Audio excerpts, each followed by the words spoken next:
خالق تک پہنچنے کے جتنے بھی راستے ہیں ہمیں قرآن کریم نے بتائے، ان میں سجدے کے علاوہ سب راستے مخلوق سے ہو کر گزرتے ہیں۔ اولاد کے لیے ماں باپ کو بنا دیا کہ اگر وہ ماں باپ کی اطاعت کرے، خدمت کرے تو وہ اللہ کا قرب پا سکتا ہے۔ بے شمار واقعات ہیں ایسے۔ حضرت بایزید بستامی فرماتے ہیں کہ میں نے ماں کی خدمت کی تو میرا قلب منور ہو گیا، روشن ہو گیا۔ ماں نے پانی مانگا، میں نے پانی لا کے دیا، سردیوں کی رات تھی، ماں نے ہاتھ اٹھا دیے، میرا قلب روشن ہو گیا۔ اب ماں باپ کی خدمت اللہ کا قرب پانے کا ایک ذریعہ ہے۔ والدین اگر اولاد کی صحیح خدمت کریں، اللہ کی رضا کے لیے کریں تو وہ ان کے لیے نجات کا باعث ہے۔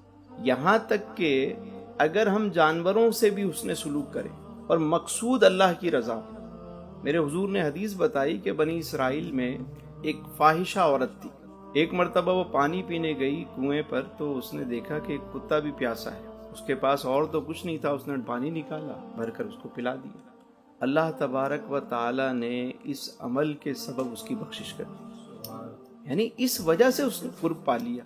بے شمار راستے اللہ تک پہنچنے کے، بے شمار راستے۔ اب دیکھیے، لوگوں کو معاف کرنے والا، لوگوں کو معاف کرنے والا، لوگوں پر احسان کرنے والا اللہ کا محبوب ہے۔ یہ بھی ایک طریقہ ہے، لوگوں کو معاف کر دیں، دل اپنا صاف کر لیں۔ اسی طرح زمین پر اترا کر نہ چلنے والا انسان اللہ کو پسند ہے، اللہ اسے بھی اپنا دوست بنا لیتا ہے۔ ظالم ہونے پر مظلوم ہونے کو ترجیح دینا، یہ اللہ والوں کی نشانی ہے۔ ظالم ہونے پر ظلم قبول کر لیا لیکن ظلم کیا نہیں، اللہ کو یہ ادا پسند ہے۔ ایک بڑا راز ہے یہ، مخلوق کا راز، تقرب حق کے اسرار میں سے سب سے بڑا راز ہے، اور جس پر یہ راز آشکار ہو جائے اس کے دل سے قرب الہی کے چشمے پھوٹ پڑتے ہیں۔ مخلوق کی خدمت در حقیقت خالق ہی کی بندہ خدمت کر رہا ہے۔ ہم سمجھتے ہیں کہ ایک ہی طریقہ ہے، اسی طریقے سے ہی ہم منزل تک پہنچ سکتے ہیں، لیکن اللہ تک پہنچنے کے کتنے راستے، لامحدود ذات، لامحدود راستے، کوئی ایک راستہ نہیں جس پر یہ راز آشکار ہو جائے قرب الہی کے چشمے اس کے دل سے پھوٹ پڑتے ہیں، قلب سے جاتے ہیں۔ اب دیکھیے، ایک اور طریقہ بھی ہے اللہ تک پہنچنے کا، اللہ کا قرب حاصل کرنے کا ایک شارٹ کٹ راستہ بھی ہے، اور وہ یہ ہے کہ کسی صاحب نظر کی نظر میں آ جانا۔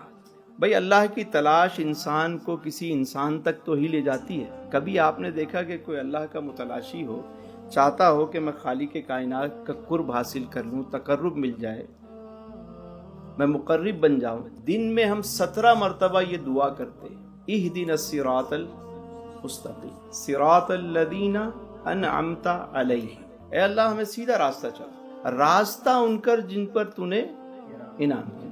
اب میں یہ پوچھتا ہوں، میرا سوال یہ ہے کہ کیا کبھی ہم نے تڑپ کر یہ دعا کی کہ یا اللہ کسی انعام یافتہ سے ملا دے؟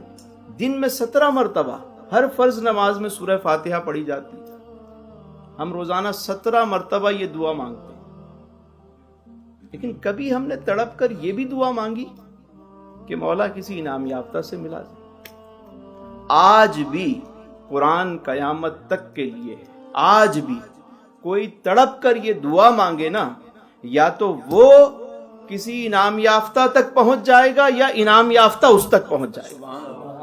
آج بھی تقرب خدا کا ایک راستہ یہ بھی ہے کہ کسی صاحب نظر کی نظر میں آ جانا۔ اللہ اللہ کیے جانے سے اللہ نہ ملے، اللہ والے ہیں جو اللہ سے۔ ہمارے یہاں ایک چیز مشہور ہے، ہم کہتے ہیں بھائی نظر لگ جاتی ہے، تو یقیناً حق ہے، نظر بد لگتی ہے۔ میں یہ کہتا ہوں کہ اگر نظر بد لگ سکتی ہے تو نظر خیر بھی تو لگ سکتی ہے بھائی، سبحان اللہ۔ نظر حق بھی تو لگ سکتی ہے، اس میں بھی تو تاثیر ہے نا۔ ہم ایک ہی طرف کیوں دیکھ رہے ہیں کہ نظر بد لگ سکتی ہے، نظر بد ہو گئی؟ کبھی کسی نظر خیر والی نظر میں بھی آپ صاحب نظر کی نظر میں آ جاؤ، پھر آپ دیکھو کیسے منازل طے ہوتی ہیں، کیسے مدتوں کا سفر جو ہے وہ لمحوں میں طے ہوتا ہے۔ تو یہ بھی ایک قرب الہ کا بہت بڑا ذریعہ ہے کہ کسی صاحب نظر کی نظر میں آ جانا۔ حدیث قدسی ہے، اللہ رب العزت ارشاد فرماتا ہے، یتقرب عبدی بالنوافل، میرا بندہ میرا قرب نوافل کے ذریعے حاصل کرتے ہیں۔ میں کسی سے پوچھوں کہ نوافل کے ذریعے قرب کیسے حاصل ہوتا ہے تو جواب ملتا ہے جناب ہماری سوچ تو یہی ہے نا، ہم سمجھتے ہیں نفل کا مطلب 2 رکعت نماز ہی ہے، یقیناً وہ بھی نفل ہے، لیکن نفل کا جو فلسفہ ہے یہ بہت وسیع ہے۔ ہر کار خیر جو ہے وہ نفل میں آتا ہے۔ نوافل پڑھنا، سجدے کرنا تقرب الہ کا ذریعہ ہے، لیکن نوافل کی جو ڈیفینیشن ہے وہ بہت وسیع ہے۔ ہر کار خیر، آپ نے کسی کی مدد کی، بلکہ حدیث مبارکہ میں ہے، مسلم شریف کی روایت ہے، سیدنا ابو ہریرہ راوی ہیں، فرماتے ہیں رسول اللہ صلی اللہ علیہ وسلم نے فرمایا کل بروز قیامت اللہ تبارک و تعالیٰ فرمائے گا اے بندہ فلاں، ایک شخص سے مخاطب کہ میں بیمار تھا، تو میری عیادت کو نہیں آیا۔ وہ کہے گا باریلا، میں کیسے آپ کی عیادت کر سکتا ہوں؟ اے میرے مالک تو رب العالمین ہے۔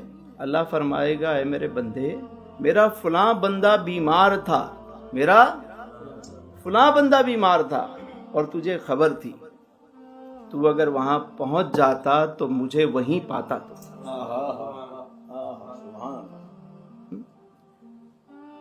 فرمائے گا ایک بندے سے اے میرے بندے میں بھوکا تھا، تو نے مجھے کھانا نہیں کھلایا۔ بندہ کہے گا میرے مالک میں کیسے کھانا کھلا سکتا ہوں جبکہ آپ تو رب العالمین ہیں۔ اللہ فرمائے گا میرا فلاں بندہ بھوکا تھا، اس نے تجھے پکارا تھا، تجھے پتا تھا وہ بھوکا ہے، اگر تو اس کو کھانا کھلا دیتا مجھے وہیں پاتا۔ پھر فرمایا کہ ایک شخص سے سوال ہوگا کہ اے فلاں بن فلاں، میں پیاسا تھا، تو نے مجھے پانی نہیں پلایا۔ وہ کہے گا یا رب العالمین، میں آپ کو کیسے پانی پلا سکتا ہوں، تو رب العالمین ہے۔ اللہ فرمائے گا کہ میرا فلاں بندہ پیاسا تھا، اگر تو اسے پانی پلا دیتا تو مجھے وہیں پاتا۔ تو اللہ تک پہنچنے کے جتنے راستے ہیں وہ مخلوق سے ہو کر گزرتے ہیں، یہ ہمیشہ یاد رکھیں، یہ راز ہے، اس کو سمجھنے کی کوشش کریں۔ کبھی بھی کسی کا دل نہ توڑیں، کبھی کسی پہ ظلم نہ کریں، ظالم ہونے پر مظلوم ہونے کو ترجیح دیں، یہ فلسفہ۔ کبھی معاف کر دیں، چھوڑ دیں، حق سے زیادہ دے دیں اللہ کی رضا کے لیے۔ جب یہ کام کریں آپ دیکھیں کہ برکت کیسے ہوتی ہے۔